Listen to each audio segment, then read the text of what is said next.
Imagine a world where nearly half the population vanishes in just a few short years. Streets once bustling with life, now eerily silent, as fear and death lurk around every corner. This is the story of the Black Death, a catastrophic bubonic plague that swept across Europe from 1346 to 1353, leaving devastation in its wake.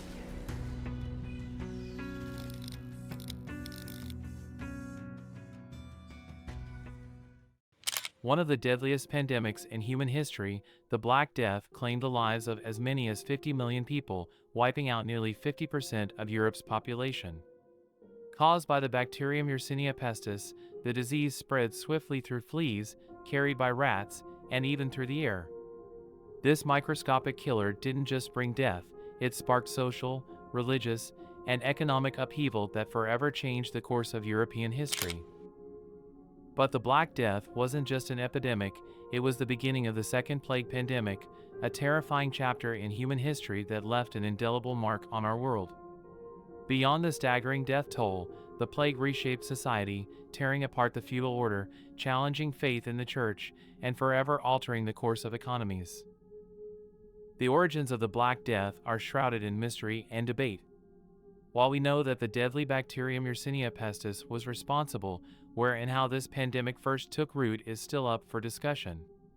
Genetic analysis traces the bacteria's evolution back some 2,600 years to the remote Tian Shan Mountains on the border of present-day Kyrgyzstan and China. But pinpointing the exact moment when this invisible killer began its march across continents is far more complex. Some evidence points to Central Asia, others suggest China or the Middle East as the starting point. However, what we do know is that the Black Death likely made its terrifying debut in Europe during the siege of the Genoese port of Kaffa in Crimea in 1347. The Mongol army, led by Yani Beg, was said to have flung the bodies of their plague-ridden soldiers over the city walls, inadvertently setting off a deadly chain reaction. From Crimea, the disease hitched a ride with fleas living on black rats aboard Genoese ships. These rats spread the plague through the bustling trade routes of the Mediterranean basin, reaching as far as North Africa, West Asia, and sweeping through Europe via Constantinople, Sicily, and Italy. But here's the twist, it wasn't just fleas that were spreading this killer. Once the plague came ashore, it quickly transformed into its pneumonic form, spreading from person to person through the air, far faster and deadlier than flea-borne transmission alone could explain. In a groundbreaking discovery in 2022, researchers found evidence of a surge of deaths in modern-day Kyrgyzstan as early as the late 1330s, long before the Black Death reached Europe. Combined with genetic clues, this new information challenges previous theories that linked the plague's spread to the Mongol conquests.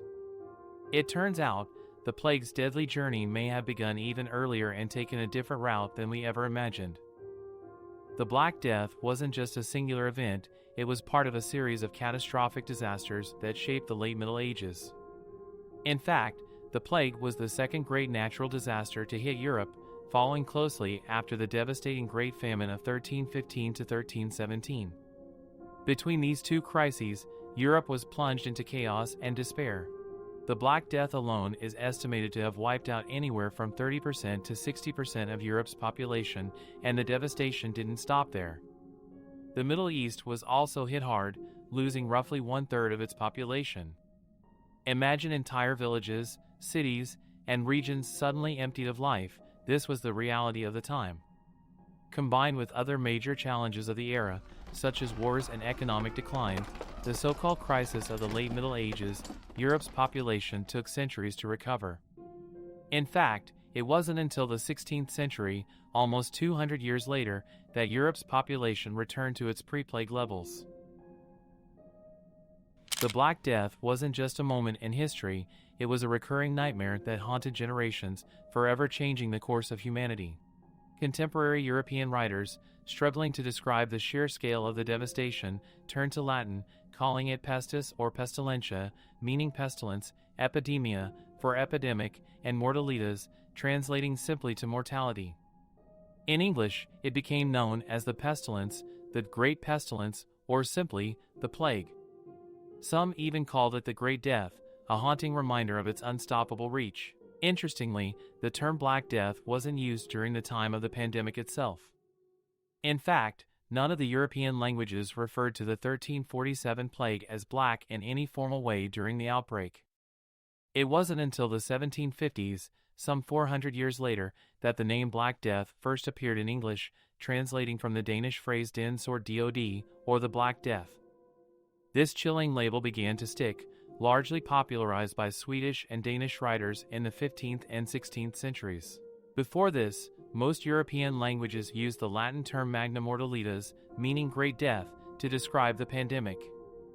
But as time went on, the evocative name Black Death spread, translating into languages like Icelandic, Svartidaui, German, Der Schwarztod, and French, La Mort Noire.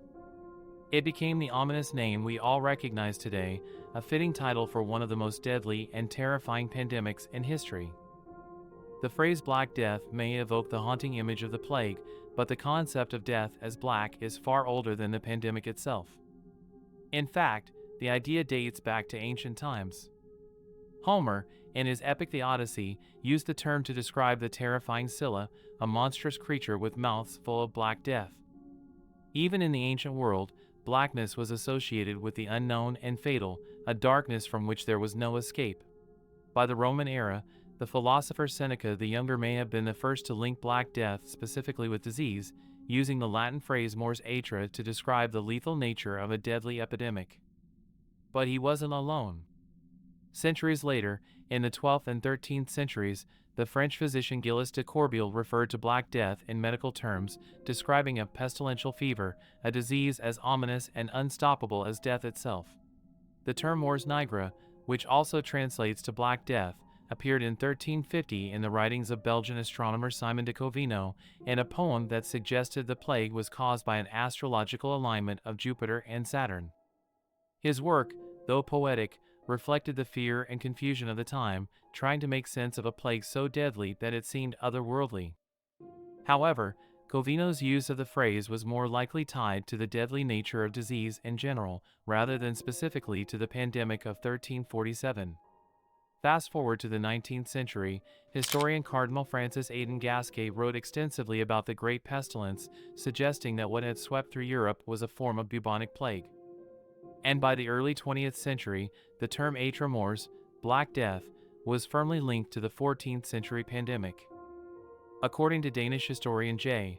I. Pontanus, writing in 1631, the people of that time commonly and from its effects called it the Black Death. From these historical references, the name we use today gradually took shape. The bacterium Yersinia pestis, the deadly organism behind the plague, has been infecting humans for thousands of years, long before the infamous Black Death of the 14th century. Recent research from 2017 suggests that the plague first began to spread among humans during the late Neolithic Early Bronze Age, across both Europe and Asia. Even more astonishing, in 2018, scientists uncovered evidence of Yersinia pestis in an ancient Swedish tomb, linked to a mysterious event known as the Neolithic decline around 3000 BCE. Populations in Europe plummeted, and the culprit may well have been an ancient form of the plague. But this ancient strain was likely different from the bubonic plague we're familiar with today. The first evidence of the flea-borne version of the plague appears in remains from the Bronze Age near Samara, Russia. The symptoms of bubonic plague were already documented by ancient medical authorities, including Rufus of Ephesus, who recorded cases of plague in the Roman Empire long before the infamous Black Death. By the time the plague reached Pelusium during the reign of Emperor Justinian I in the 6th century CE, the world was facing what historians now call the First Plague Pandemic. The pandemic, known as the Plague of Justinian, raged from 541 to 549 CE, with deadly recurrences until 750 CE. It devastated the Byzantine Empire, and researchers have since confirmed that Yersinia pestis was indeed the cause. Meanwhile, in 610 CE, the Chinese physician Chao Yuanfang described what sounds eerily familiar: a malignant bubo, a painful swelling, appearing suddenly with high fever, clearly describing the plague. His colleague, Sun Simo, also documented plague outbreaks in Guangzhou in 652 CE. According to historian Jorgen Benedicto, this indicates that the first plague pandemic spread far beyond Europe and the Mediterranean, even reaching China by the 7th century. These findings show that the plague has been shaping human history for millennia, leading destruction and devastation in its path long before it became the infamous Black Death. In the 14th century, when the Black Death swept through Europe, no one really knew what caused it. Theories were abundant, and many explanations reflected the beliefs and fears of the time. One of the earliest ideas came from the medical faculty of Paris, who claimed that the plague was caused by a rare conjunction of planets that had poisoned the air itself, a theory known as miasma. According to this idea, the great pestilence floated through the atmosphere, infecting anyone unfortunate enough to breathe it in. In the Muslim world, religious scholars believe the pandemic was a test from God, either a form of mercy or divine punishment. For devout believers, enduring the plague was seen as a form of martyrdom, guaranteeing them a place in paradise. However, some Muslim doctors cautioned against trying to interfere with what they believed was God's will. Others, influenced by ancient Greek medical texts, began adopting practical treatments similar to those used in Europe. These early efforts to battle the disease reflected the tension between religious faith and the growing influence of science. But what really caused the plague? The answer wouldn't be discovered until centuries later. Today, we know that the Black Death was caused by the bacterium Yersinia pestis, carried by a tiny but deadly creature, the oriental rat flea, Xenocilla chiopes. These fleas, which fed on the blood of infected rodents, became the main culprits in spreading the bubonic plague during many epidemics. Once they bit their host, the bacteria would form a blockage in their gut, starving the flea and driving it into a feeding frenzy.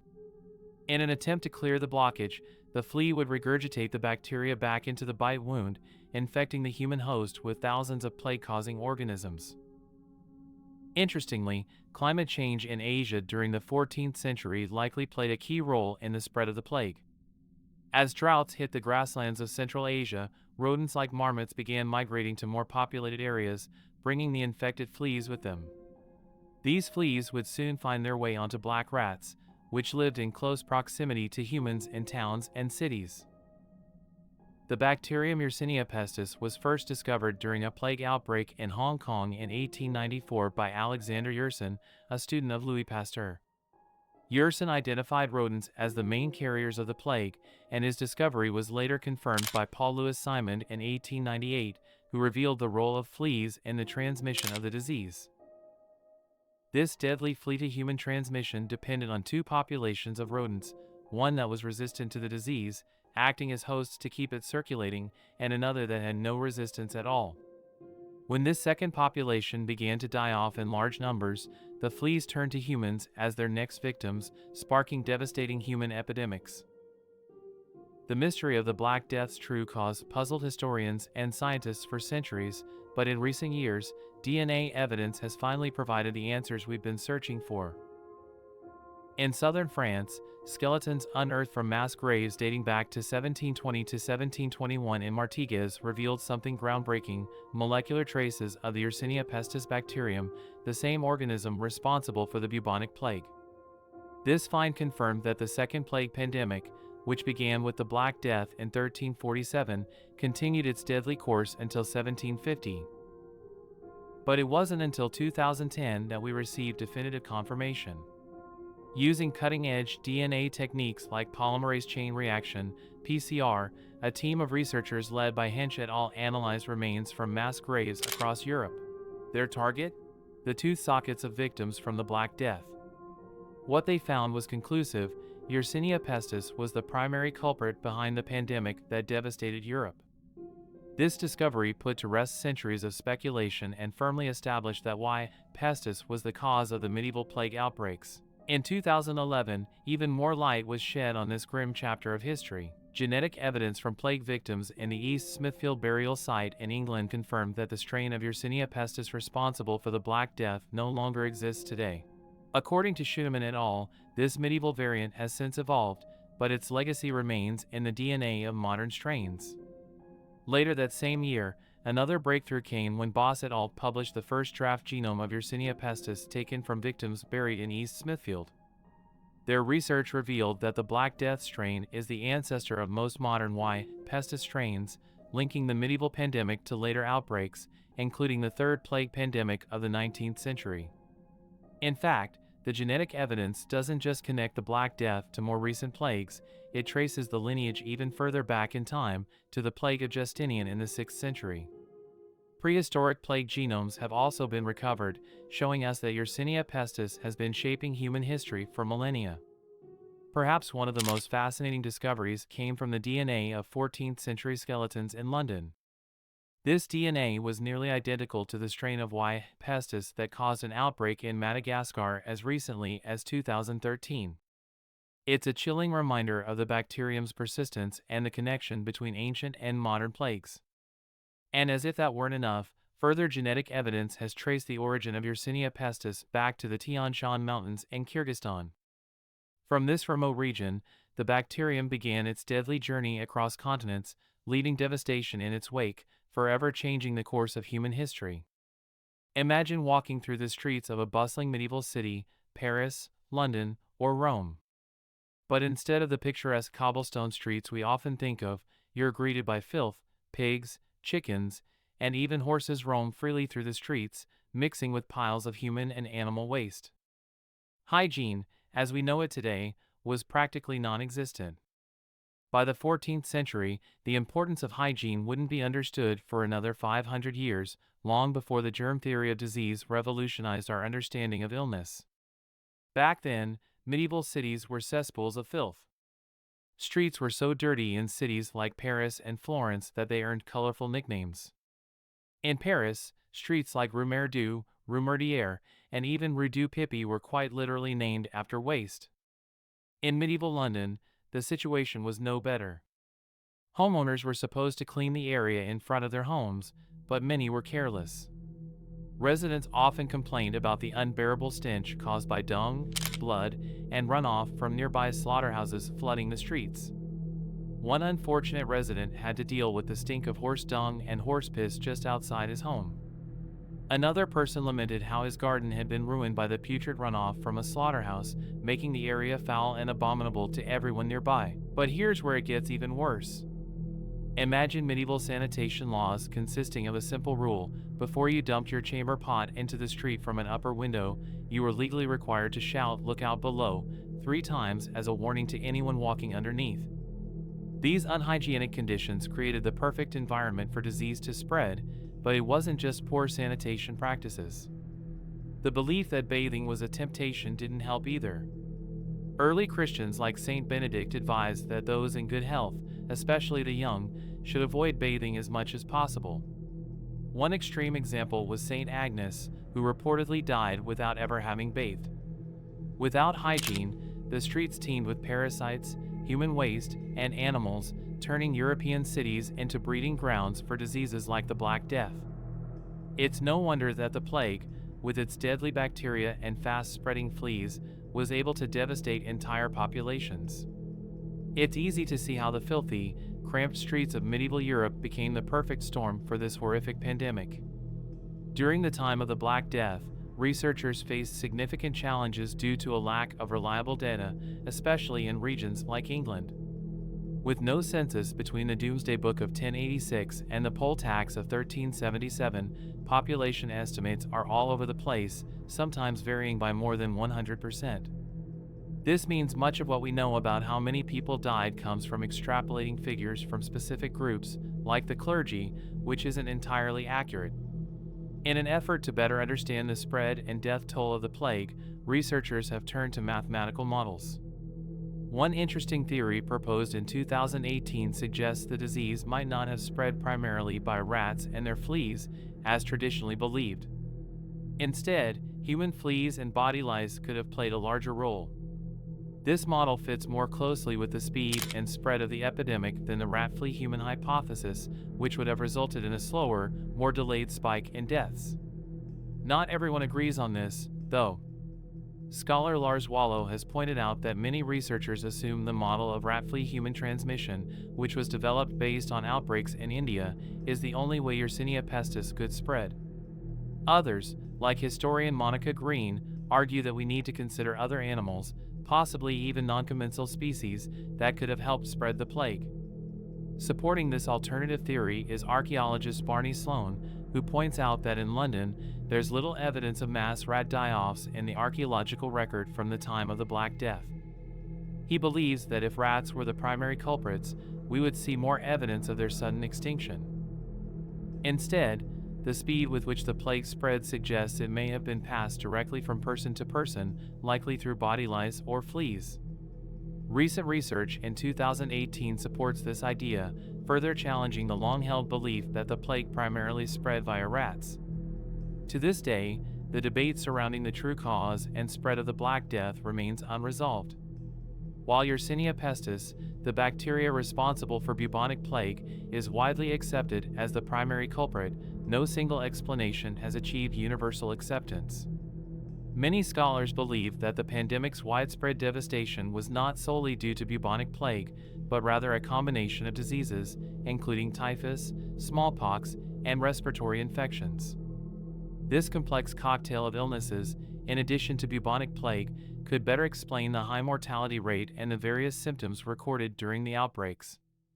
Beyond the well-known bubonic infection, other forms of plague, such as septicemic and pneumonic, likely played a significant role. These variants of the disease can spread faster and with higher mortality rates, extending the deadly reach of the pandemic over time. In 2014, Public Health England examined bodies from a mass grave in London, supporting the theory that pneumonic plague, which affects the lungs and spreads through the air, was a significant driver of the Black Death's transmission. While osteoarchaeologists have definitively identified the Yersinia pestis bacteria in the remains of Black Death victims, no other epidemic pathogen has been found that could fully explain the massive loss of life. This leaves room for ongoing academic discussions as researchers continue to explore the exact dynamics of one of the deadliest pandemics in human history. The origins of the Black Death have long been debated, with research pointing to several possible locations. According to genetic studies led by Mark Ackman, the bacterium Yersinia pestis, which caused the Black Death, evolved over 2,600 years ago, likely in or near China. Subsequent research by Galina Eroshenko narrows it down further to the Tian Shan Mountains on the border between Kyrgyzstan and China. However, more recent studies have cast doubt on this focus on East Asia, revealing strains of Y. pestis in the Caucasus region, which were previously thought to be limited to China.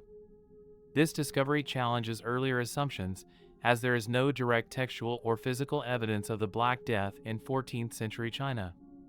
Some researchers argue that outbreaks of epidemic diseases in China, such as typhus, postdate the European Black Death by several years, with the first descriptions of bubonic plague in China only appearing in the 1640s. This has led to ongoing debates about whether China truly played a central role in the initial spread of the plague. According to historian Charles Creighton, the records of epidemics in 14th century China do not point to any occurrences of the Black Death as we know it. Instead, these records suggest outbreaks of diseases like typhus, with major Chinese epidemics occurring after the Black Death had already ravaged Europe. Interestingly, the earliest mentions of bubonic plague in China don't appear until the 1640s, almost 300 years after the European pandemic. However, clues from outside China present a different story. Nestorian graves dating back to 1338 to 1339 near Issyk-Kul, in modern-day Kyrgyzstan, contain inscriptions that reference a deadly plague. This, combined with recent DNA evidence of Yersinia pestis, the bacteria responsible for the Black Death, found in teeth from these graves, suggests that plague outbreaks were already occurring in Central Asia before the disease reached Europe. In fact, an estimated 25 million people died in Asia from various epidemics in the years leading up to the arrival of the Black Death in Constantinople in 1347. Still, there is no clear consensus that these early Asian mortality events were directly linked to the same plague that devastated Europe. Some scholars believe the outbreaks in China and Central Asia were localized and didn't expand into a larger pandemic. While McNeill and Chow propose that a 1333 epidemic could have foreshadowed the European outbreaks of the late 1340s, historians of China's Yuan and Ming periods remain skeptical. They argue that, despite the high death toll in regions like Datong, there is no compelling evidence of a widespread plague pandemic within China that later spread westward into Europe. Supporting this skepticism, historian John Norris points out that the evidence from Issyk-Kul suggests a small, sporadic outbreak likely transmitted from rodents to humans without the broad impact seen in Europe. Genetic research led by Ackman further complicates the theory of a Chinese origin, suggesting the timing of the plague spread does not align with it being carried along the Silk Road.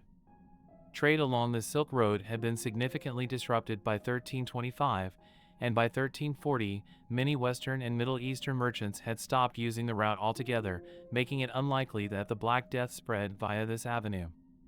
Moreover, there are no contemporary Mongol or traveler records indicating the presence of the plague east of the Black Sea before it struck Crimea in 1346. Nevertheless, some researchers still support the idea that the Black Death originated in China, potentially carried by Mongol armies or merchants via the Silk Road. Others speculate that rats aboard the ships of Chinese Admiral Zheng He in the 15th century may have carried the plague to parts of Southeast Asia, India, and Africa. Yet, research on the Delhi Sultanate and Yuan dynasty reveals no significant epidemics or evidence of the plague in 14th century India or China, challenging this theory. The European outbreak of the Black Death is one of the most infamous events in history, and it began in 1347 when Genoese traders unwittingly introduced the plague to Europe through their port city of Kaffa in Crimea. The Mongol Golden Horde, led by Yani Beg, had laid siege to Kaffa in 1345 to 1346, and their troops, suffering from the plague, allegedly catapulted infected corpses over the city walls. Whether by this grim biological warfare or the rats and fleas that accompanied them, the plague soon spread to the inhabitants of the city. Fleeing the devastation, the Genoese traders sailed across the Black Sea, spreading the disease to Constantinople, where it ravaged the population by summer 1347. John VI Cantacuzene, the Byzantine emperor, tragically lost his 13-year-old son to the disease and chronicled its effects in a detailed account.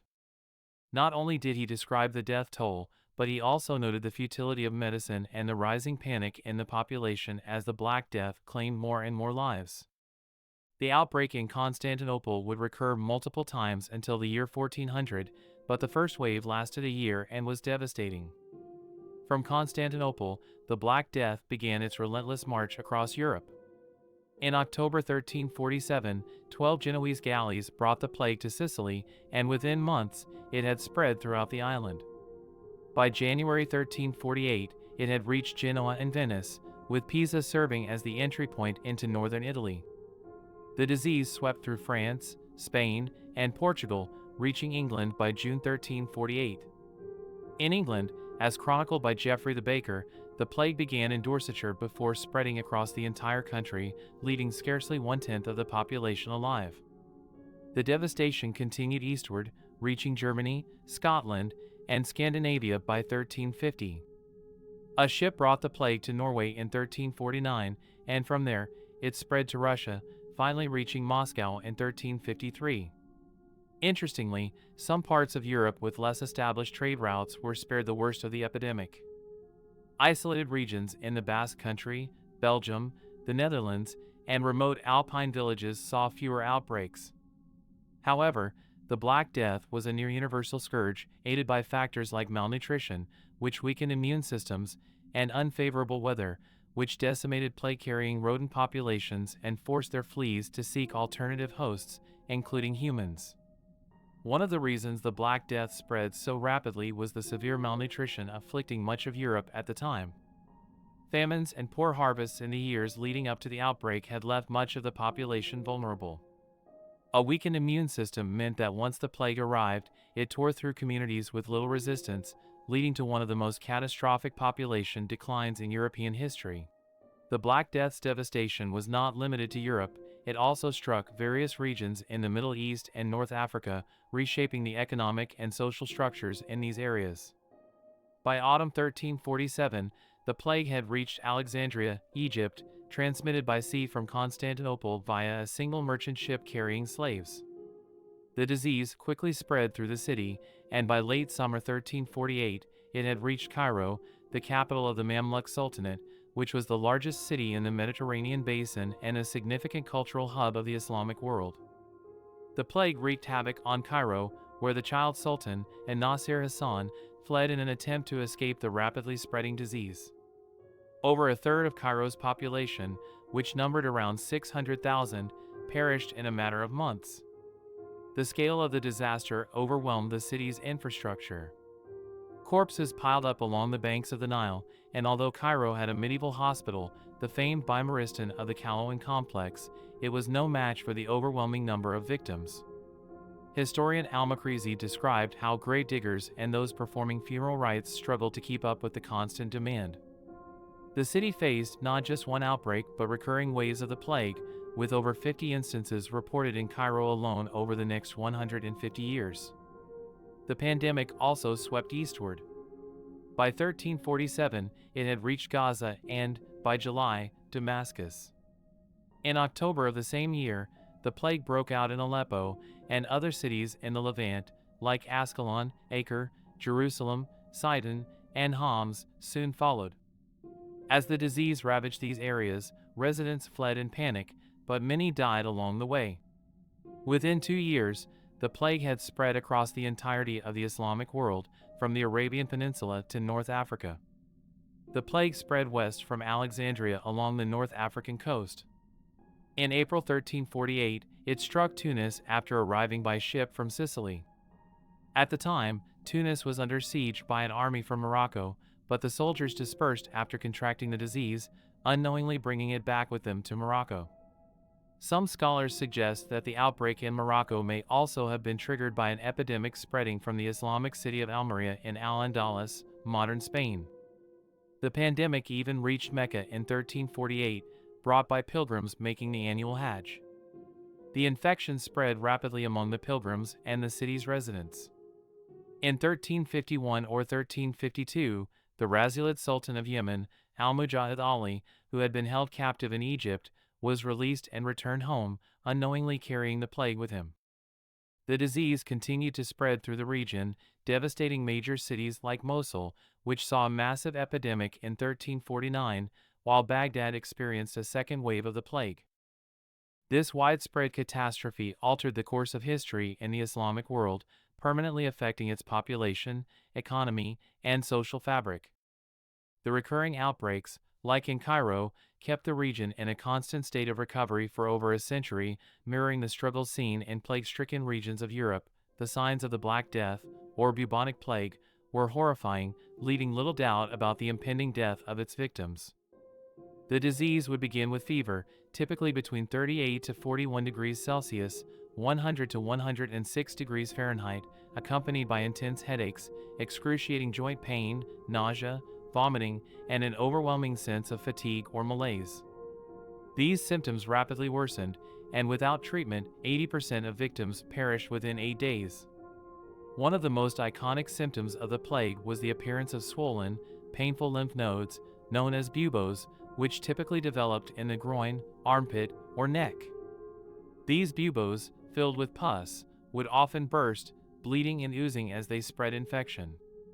This symptom became so closely associated with the disease that the term bubonic derives directly from these swollen lymph nodes.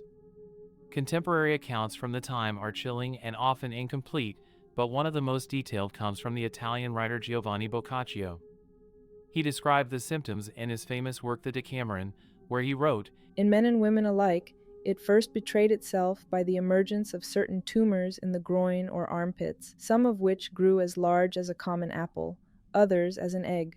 From the two said parts of the body, this deadly gavocchiolo bubo soon began to propagate and spread itself in all directions indifferently, after which the form of the malady began to change, black spots or livid marks making their appearance in many cases on the arm or the thigh or elsewhere, now few and large, now minute and numerous. As the gavocchiolo had been and still was an infallible token of approaching death, so too were these spots on whomsoever they showed themselves." In addition to the buboes, the plague often caused other grim symptoms. Victims would experience acute fevers, vomiting of blood, and in many cases, distinctive black spots or livid patches appeared on the skin, often due to internal bleeding. These spots, along with gangrene in the extremities, which caused the fingers and toes to turn black, were further signs of the body's rapid decay. Even without the telltale buboes, freckle-like spots or rashes appeared in many victims, likely caused by flea bites, the very creatures responsible for transmitting the deadly Yersinia pestis bacteria. Once the disease reached this stage, death was almost always inevitable. Most people died between 2 and 7 days after the initial infection, succumbing to a combination of intense fever, internal bleeding, and infection. Some historians, like old J. Benedicto, argue that as much as 60% or even 80% of Europe's population could have perished, especially given the poor nutritional conditions of the 14th century. Another historian, Philip Dileter, puts the death toll closer to 45 to 50% over the 4-year span of the pandemic. The toll was so heavy that mass burials became the only solution, with some burial sites holding thousands of bodies. These sites, excavated in recent years, provide archaeologists with invaluable information about the pandemic's impact on medieval society. What's more chilling is that the death rate during the Black Death dwarfs the worst plague outbreaks of the 20th century, like in India, which killed around 3% of affected populations, far below the devastation seen in the 14th century. Ultimately, the Black Death was not just a disease but a catastrophe that reshaped the very fabric of society, leaving behind mass graves and a legacy of fear that echoed through generations. In 1348, the Black Death moved with such terrifying speed that entire cities were left reeling before anyone could comprehend what was happening. Nearly a third of Europe's population was wiped out before governments or physicians had time to react. In dense urban areas, the devastation was especially brutal, with up to 50% of the population succumbing to the disease. Half of Paris, a city of 100,000, perished, and Florence's population plummeted from around 110,000 to just 50,000 by 1351. Hamburg and Bremen saw 60% of their residents die, while in London, around 62,000 people perished between 1346 and 1353. Some regions, like parts of Poland and the Basque Country, fared better, likely due to isolation, but the death toll was still astronomical. Monks, nuns, and priests, those who cared for the sick, were hit particularly hard. In Eastern Europe, mortality rates mirrored the West, with similar cycles of plague striking Russia and beyond. By 1382, Raimundo Chamel de Venerio, the physician to the Avignon papacy, observed a declining mortality rate through successive outbreaks. In his treatise on epidemics, he noted that while 2/3 of people perished in the first outbreak, later waves saw fewer deaths, particularly by the 1380s, when the plague primarily affected children. Despite this, Chamel's astrological explanations and ineffective bloodletting treatments showed the ongoing struggle to understand and combat the plague. The psychological toll of the Black Death was immense. Chronicler Agnolo di Tura, from Siena, recounted his heartbreak as he buried his own 5 children.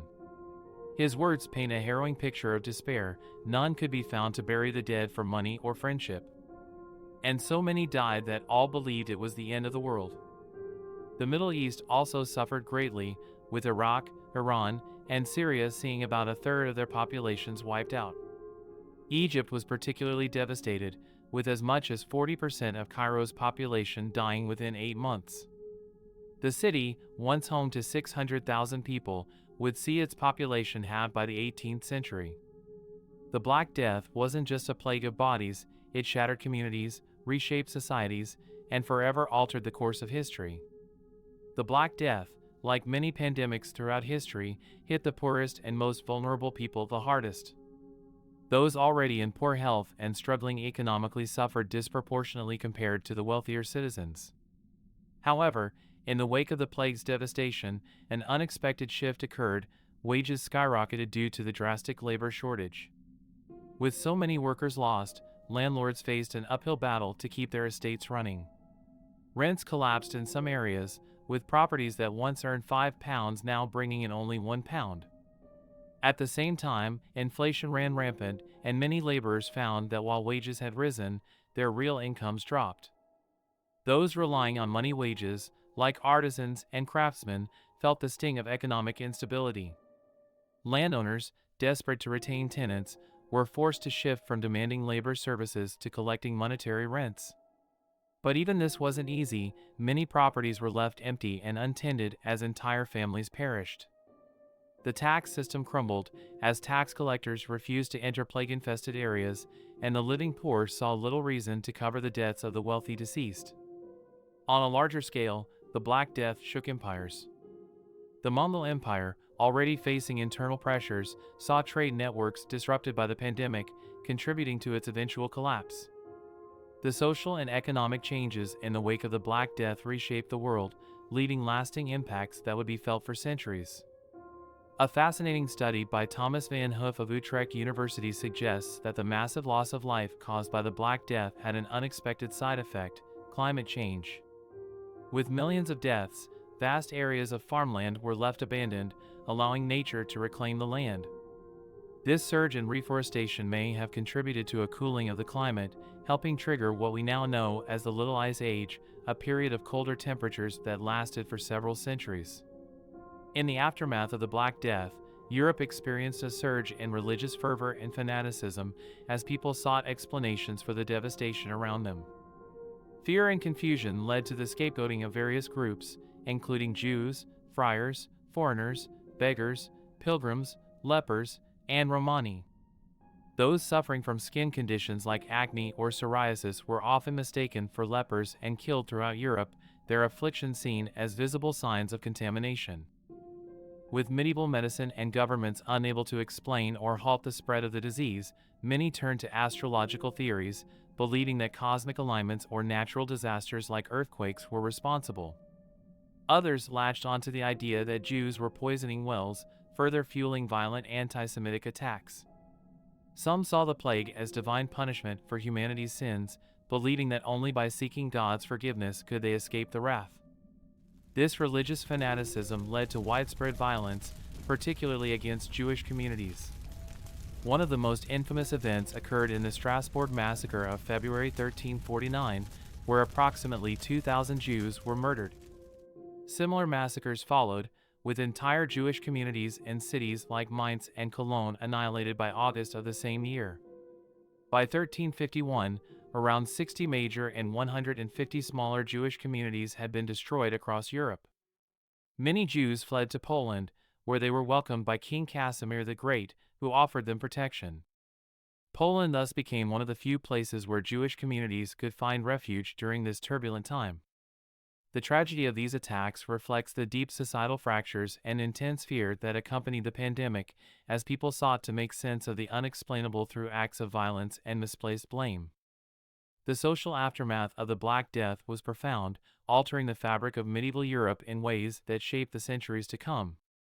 One of the most striking consequences was the way it influenced cultural and intellectual life, particularly in Italy. Many historians argue that the devastation wrought by the plague between 1348 and 1350, especially in cities like Florence, shifted the worldview of survivors. This newfound familiarity with death may have spurred people to focus more on earthly matters rather than the spiritual concerns of the afterlife, laying the foundation for the Renaissance, a period of revived interest in art, philosophy, and science. The intense suffering brought on by the plague also ignited a new wave of piety. Survivors expressed their devotion through religious art, commissioning works that depicted the fragility of life and the presence of death. This can be seen in the common late medieval motif, the Dance of Death or Danse Macabre, which became a symbol of death's universal reach, sparing no one regardless of status. Beyond the cultural sphere, the Black Death radically altered Europe's socio-economic structure. With the sudden and drastic reduction in population, the labor force was decimated, increasing the value of the working class. Many commoners, now in high demand, found they had more bargaining power and could seek better opportunities. This disruption of feudal systems began to erode the rigid class structures that had defined medieval society for centuries. Another lasting impact of the Black Death was the concept of quarantine. In 1377, the city-state of Ragusa, modern Dubrovnik, Croatia, introduced a 30-day isolation period for ships and travelers coming from plague-affected areas. This was later extended to 40 days and became known as quarantino, the root of the modern term quarantine. religious institutions were not spared from the upheaval. Many monasteries and convents collapsed due to the high mortality rate among clergy, with up to half of parish churches losing their priests. As a result, the religious structure of Europe was in disarray, leading to what some called a religious paralysis. However, this turmoil also gave rise to new forms of devotion and expressions of piety, which manifested in the rise of religious guilds and personal devotion to sacred icons like the Blessed Sacrament and the Virgin Mary. The Black Death was a catalyst for profound social change. It reshaped Europe's class system, encouraged artistic and intellectual movements, and even contributed to the emergence of new religious practices. These transformations laid the groundwork for the coming Renaissance and set the stage for the modern era. The Second Plague Pandemic, which spanned from the mid-14th century to the 19th century, saw waves of deadly outbreaks that haunted Europe, the Mediterranean, and beyond. Unlike the Black Death of the 14th century, which was a singular catastrophic event, this pandemic returned repeatedly over the centuries, with devastating results each time. One of the most infamous outbreaks was the Great Plague of London in 1665, which killed up to 100,000 people. The familiar image of plague doctors in long coats and bird-like masks comes from this era, as they attempted to treat the infected or at least protect themselves from the deadly disease. The disease didn't disappear quickly, it lingered in various parts of Europe. According to historian Jean-Noël Biraben, plague appeared somewhere in Europe every year between 1346 and 1671. Certain years saw particularly intense outbreaks, including in 1360, 1374, 1400, and many times throughout the 15th and 16th centuries. Even as late as the 1600s, countries like Italy, Spain, and France experienced massive losses due to the plague. France alone lost almost 1 million people in the epidemic of 1628-31, and Spain saw over 1.25 million deaths in the same century. The Islamic world was also heavily affected by the second pandemic. Plague struck North Africa repeatedly, with cities like Algiers losing tens of thousands in multiple outbreaks. Cairo, a major center of the Islamic world, suffered more than 50 plague epidemics in 150 years, continuing into the 19th century. In Baghdad, plague visits were so severe that sometimes 2/3 of the population perished. Though the disease would eventually recede from Europe in the 18th century and North Africa by the 19th, the Second Plague Pandemic left a permanent mark on global history. Its recurring devastation shaped the socio-economic, political, and cultural landscapes of affected regions, forcing societies to continually adapt to the ever-present threat of disease. The Third Plague Pandemic, which began in 1855 in China, marked a terrifying resurgence of the plague, spreading across continents and affecting populations worldwide. This pandemic, one of the deadliest of its kind, had a particularly devastating impact on India, where 10 million people perished. The spread of the disease across all inhabited continents brought it into the modern era, making it a truly global catastrophe. In 1894, the plague in Hong Kong spurred scientific investigation into the disease's cause. It was here that French-Swiss bacteriologist Alexander Yersin made a breakthrough discovery, identifying the plague-causing bacterium Yersinia pestis. This discovery revolutionized understanding of the plague and set the stage for the modern approach to disease prevention and treatment. During this time, the pandemic also reached Australia, where 12 separate plague outbreaks between 1900 and 1925 resulted in over 1,000 deaths, mostly in Sydney. These outbreaks prompted Australia to establish its public health department, where scientists led groundbreaking research into how rat fleas transmitted Yersinia pestis to humans, advancing plague science even further. The United States was not spared either. San Francisco experienced its first plague epidemic from 1900 to 1904, followed by another outbreak in 1907 to 1908.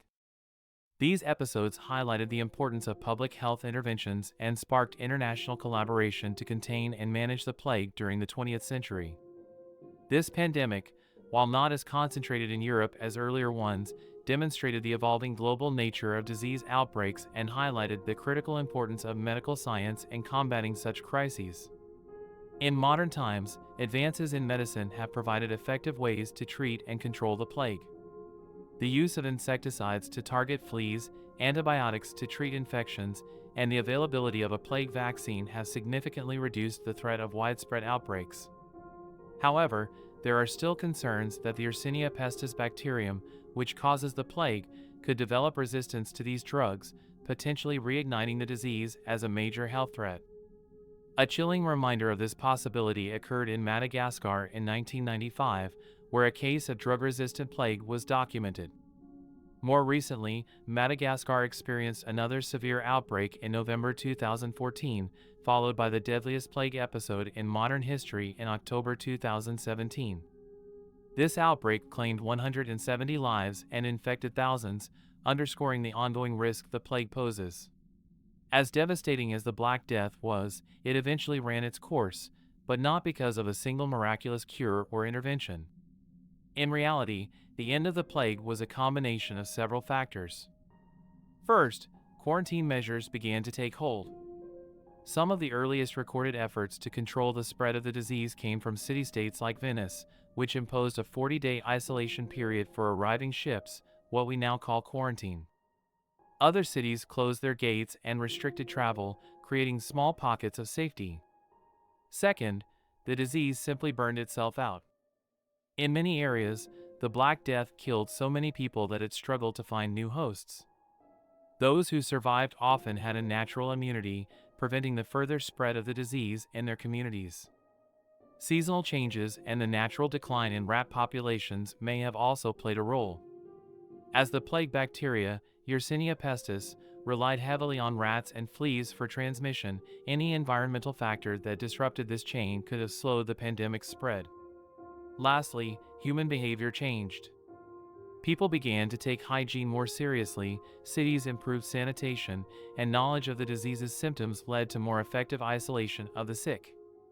Though medieval medicine was far from what we know today, basic public health measures helped to slow the spread of the plague. By the early 1350s, the worst of the Black Death was over, but it wasn't gone for good. The plague would resurface in smaller outbreaks for centuries, culminating in events like the Great Plague of London in 1665. Yet, the lessons learned during this dark chapter of history helped shape the foundations of modern public health. The Black Death changed Europe forever, but in the ashes of its devastation, society rebuilt. It marked the end of an era and the beginning of a new world, where science, medicine, and human resilience would emerge stronger than ever. Here are some lesser-known and intriguing facts about plagues. Plague doctors' beak masks had a purpose. The famous bird-like masks worn by plague doctors were filled with sweet-smelling herbs or vinegar-soaked sponges. It was believed that bad smells, or miasmas, caused disease, and the masks were intended to protect doctors from inhaling poisonous air. The plague has not been eradicated. Several countries, including Madagascar, the Democratic Republic of Congo, and Peru, report plague outbreaks every year. Fortunately, antibiotics are now effective at treating it. In some parts of Europe, particularly in London, cats and dogs were thought to spread the plague, leading to mass killings of pets. Ironically, this may have worsened the outbreak by reducing natural rat predators. Survivors of the plague appeared to be immune to further infection. However, this immunity was not entirely beneficial since immune survivors were often tasked with disposing of corpses and caring for the ill, exposing them to new dangers. During the Black Death, a religious movement of flagellants arose. Believing the plague was God's punishment for sin, they traveled between towns, whipping themselves to atone for humanity's sins in the hope of stopping the disease. With so many men dying, women had more opportunities to work and manage estates. In some regions, this led to increased social and economic freedom for women, including the ability to inherit property. The Black Death eroded the authority of the Catholic Church. Many clergy members died, and survivors were unable to explain why the plague happened, leading people to question the Church's role in society. Before we wrap up, I encourage you to take a moment to think about the lessons we've learned from history. Understanding events like the Black Death helps us better understand how our world works today and how we can face challenges in the future. The Black Death changed Europe in big ways, but it also reminds us how connected we all are and how pandemics can shape societies.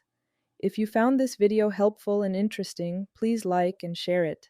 Your support means a lot and helps me keep making content that helps us all learn more about the past.